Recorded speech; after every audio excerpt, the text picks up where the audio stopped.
Hello, I'm Virginia Liang from Marshall University, and the title of my project is Older Adults Could Generate Anticipatory Postural Adjustments Relying on an Auditory Cue Only. Falls are the number one cause of unintentional injuries in older adults, and 1/4 of those falls happen because they could not respond appropriately to a postural perturbation from an external source, such as a hit or a bump.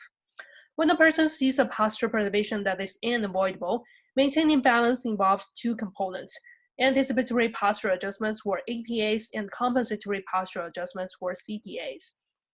APAs occur prior to the expected postural perturbation and involve activation or inhibition of postural muscles that would oppose the expected balance disturbance. CPAs serve as a corrective measure that makes postural adjustments after the actual perturbation impact. Older adults, especially those with balance deficiencies, show inefficient generation or utilization of APAs, and consequently, they require larger magnitude of muscle activation during the CPA phase. APAs generated for the expected perturbation usually depend on visual information.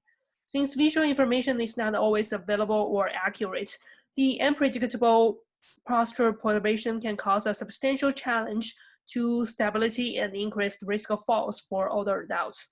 So we are interested in whether additional cue other than visual would be beneficial to generate APAs in preparation for a postural perturbation. So the purpose of this study is to examine whether older adults can generate APAs in response to an external perturbation relying on an auditory cue only. Our previous study on young adults showed promising results and support this feasibility. So our hypothesis was that after one session of training, older adults can learn to generate APAs using an auditory cue only. 10 older adults participated in this study, and their average age was 70 years old. They were asked to stand straight on the fourth plate and be prepared for a pendulum hitting the front side of both shoulders. EMG activities were recorded bilaterally from postural muscles, and the muscles we examined were tibialis anterior, medial gastrocnemius, rectus femoris, biceps femoris, gluteus medius, external obliques, rectus abdominis, and rectus spinae. An additional weight equaling to 3% of each individual's body weight was attached to the pendulum. For the baseline with vision condition, participants received pendulum perturbation 5 times with full visual information available. For the baseline without vision condition, a board was placed in front of the eyes to block the central vision, and again the participants were hit 5 times. During the acclimation condition, they received the pendulum impacts 10 times with both full visual and the auditory cue. The cue was a beeping sound indicating the moment of the pendulum release. They were encouraged to associate these beeping sounds to the timing of the impact.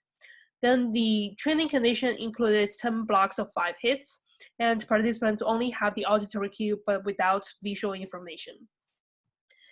An accelerometer was used to identify the time of pendulum impact as t0.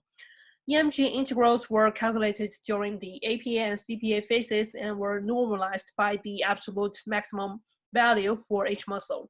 A series of one-way repeated measures ANOVAs were conducted on the normalized EMG integrals at 2 epochs for each muscle to test the condition effect.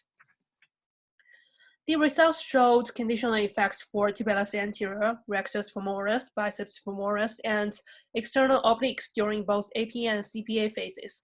Additionally, there was a conditioning effect for gluteus medius and rectus abdominis during the CPA phase. This graph shows normalized integral across conditions for one representative muscle, rectus femoris.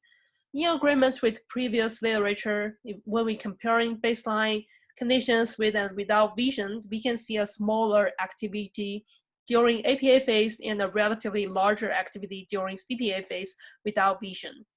Throughout the training condition, the general trend was that an increase of muscle activities during the APA phase and a decreased demand of muscle activation during the CPA phase.